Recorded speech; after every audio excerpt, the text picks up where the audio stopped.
हमारी मांगे नहीं मानती है तो ये ज्ञापन देने का तो आखिरी बार का कार्य रहेगा हमारा। उसके बाद हम सड़क से सदन की लड़ाई लड़ेंगे और आर पार की लड़ाई लड़ेंगे और सरकार को हर हालात में हमारी हर इस जायज मांग को मानना पड़ेगा। सरकार यदि नहीं मानती है ये मांगे तो जितने भी कर्मचारी वर्ग के साथी हैं वो सारे एकजुट होंगे और जो सरकार एनपीएस को अपना मुख्य मुद्दा बनाएगी उसके साथ रहेंगे और जो फिलहाल सरकार है उसको इसका बहुत बड़ा खामियाजा भुगतना पड़ेगा। लेकिन उन्होंने नहीं दिया। अगर वो बार बार अपने वादे से मुकरते हैं तो निश्चित रूप से कर्मचारी उनके विरुद्ध जाएंगे। चेतावनी देना चाहता हूं कि या तो पुरानी पेंशन कर्मचारियों की तुरंत प्रभाव से बहाल कर रहे, वरना 2024 में सत्ता से बाहर जाने की तैयारी कर दे, बोरिया बिस्तर समेट ले। पेंशन बहाली संघर्ष समिति महेंद्रगढ़ जिले की आज धरने के ऊपर है और डीसी को ज्ञापन सौंपेंगे कि कर्मचारियों की पेंशन बहाल कर दी जाए। अब हमारे साथ इसी क्रम में जो ये कर्मचारी हैं इनसे जानेंगे कि किस तरह से इनकी मांगे हैं और कब तक ये प्रदर्शन रहेगा। सर अपना नाम बताएं और किस तरह से ये प्रदर्शन आपका चल रहा है? भाई साहब, मैं सुरेंद्र यादव, जिला प्रधान पेंशन बहाली संघर्ष समिति महेंद्रगढ़।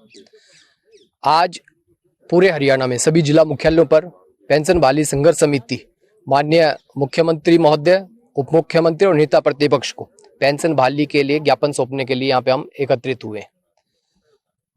पेंशन बहाली के लिए 2006 के बाद से जो कर्मचारी सेवा में आए हैं उनको एनपीएस में सरकार ने शामिल कर दिया, जो शेयर मार्केट पे आधारित है, और कर्मचारियों को रिटायरमेंट के बाद 1000, 1200, 1500 रुपए पेंशन मिल रही है, जो कि बुढ़ापा पेंशन से भी कम है। कर्मचारियों की मांग जायज है। सेवानिवृत्ति के बाद कर्मचारियों का सरकार से कोई अलायंस नहीं रहता। कर्मचारी को एक तरफ अलग थलग करने का सरकार ने काम कर दिया। ना तो उसको मेडिकल फैसिलिटी है, रिटायरमेंट के बाद आदमी कहाँ जाएगा? शेयर मार्केट के आधार पे उसका पैसा मिल रहा है, 10 लाख 15 लाख रुपए जो उसे मिलेगा वो अपने इलाज में दे देगा डॉक्टरों को। तो इस जो संवैधानिक अधिकार है कर्मचारी का, उसके लिए कर्मचारी लामबंद है। राजस्थान सरकार ने लागू कर दी पेंशन, छत्तीसगढ़ ने लागू कर दी, झारखंड ने लागू कर दी, पंजाब में लागू कर दी, और हम सब यहाँ पे इस खुशी से ये बताने जा रहे हैं कि हिमाचल में भी बहुत जल्द पेंशन बहाल होने वाली है। कांग्रेस ने वादा किया था, क्योंकि कांग्रेस ने पहले भी 2 राज्यों में पेंशन बहाल की है, तो हमें उम्मीद है कि बहुत शीघ्र हिमाचल में भी पेंशन बहाल हो जाएगी। अच्छा, क्या लगता है कि जिस तरह से सरकार का जो चुनाव है उसके अंदर बीजेपी कहीं जीती है, कहीं कांग्रेस, कहीं आम आदमी पार्टी भी सीटें लेके आई है, तो इससे क्या लगता है कि जो सरकार के जो वायदे थे वो आप कर्मचारियों के साथ कितने पूरे कर रही है? सर, कांग्रेस पार्टी ने राजस्थान में, छत्तीसगढ़ में पेंशन बहाल की है। झारखंड में कांग्रेस की अलायंस की सरकार है, वहां पे पेंशन बहाल की है इन्होंने। पंजाब में आम आदमी पार्टी ने पेंशन बहाल की है कर्मचारियों की। हिमाचल में दोनों ही पार्टियों ने वायदा किया था। अब कांग्रेस पार्टी एक तरफा मेजोरिटी में आई है। कर्मचारियों ने अपने पेंशन की लड़ाई में, पेंशन बहाली संघर्ष में जिस पार्टी ने वायदा किया था उसको देने का, उसका खुल के समर्थन किया। तो वहां पे हिमाचल में कांग्रेस की सरकार बनी है कर्मचारियों के सहयोग से।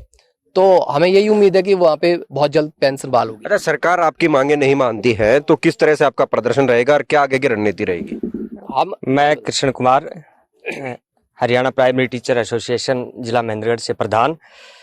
यदि सरकार हमारी मांगे नहीं मानती है तो ये ज्ञापन देने का तो आखिरी बार का कार्य रहेगा हमारा। उसके बाद हम सड़क से सदन की लड़ाई लड़ेंगे और आर पार की लड़ाई लड़ेंगे और सरकार को हर हालात में हमारी हर इस जायज मांग को मानना पड़ेगा।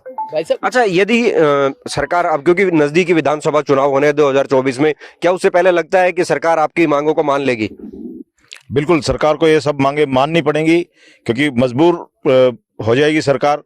पूरा जितने भी विभाग हैं उन सभी के एनपीएस से पीड़ित कर्मचारी इस संघर्ष में हमारे साथ हैं और सरकार को ये मानने के लिए बाध्य होना पड़ेगा। अच्छा, यदि नहीं मानती है सरकार आपकी मांगे हैं जो उसको पूरा नहीं करती, क्योंकि कई बार ज्ञापन वगैरह दे चुके हैं और काफी लंबी प्रक्रिया हो गई है, तो क्या आगे की रणनीति रहेगी चुनाव को लेकर इसमें? सरकार यदि नहीं मानती है ये मांगे तो जितने भी कर्मचारी वर्ग के साथी हैं वो सारे एकजुट होंगे और जो सरकार एनपीएस को अपना मुख्य मुद्दा बनाएगी उसके साथ रहेंगे और जो फिलहाल सरकार है उसको इसका बहुत बड़ा खामियाजा भुगतना पड़ेगा। ये केवल राज्य में ही नहीं, पूरे देश में जितने भी राज्यों में शायद कहीं भी भाजपा सरकार नहीं रह पाएगी। भाई साहब, इसके अच्छा, यदि भाजपा सरकार की आप बात कर रहे हैं कि भाई भाजपा अन्य स्टेट में दूसरी सरकारें आ गई हैं और भाजपा सरकार जो बात नहीं मान रही है, क्योंकि यहाँ हरियाणा, दक्षिणी हरियाणा में 2 बार भाजपा सरकार बनाई है, तो कहीं ऐसा तो नहीं होगा कि खिलाफत जो है वो शुरू हो जाएगी भाजपा के प्रति?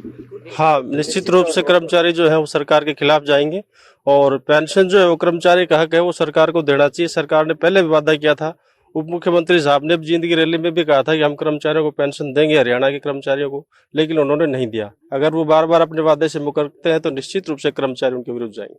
अच्छा, कई बार देखने में आया कि हरियाणा में बहुत सारे प्रदर्शन हुए, चाहे देश में किसान आंदोलन का हो, पुरानी पेंशन का लेके हो, जेबीटी टीचर्स को या अन्य प्रदर्शन हुए, तो क्या लगता है कि जिस तरह से प्रदर्शन चल रहे हैं उससे जो कर्मचारी वर्ग है उसमें सरकार के कितना खिलाफत जो है वो नजर आ रही है? सर, अभी हिमाचल का तरोताजा रिजल्ट आया है, उसमें हमारे जितने भी सरकारी कर्मचारी साथी थे उन्होंने एक वार्निंग दी थी बीजेपी को कि या तो आप हमारी पेंशन बहाल कर दो वरना हम आपको उखाड़ फेंकेंगे, और उन्होंने उखाड़ फेंकने का काम किया है।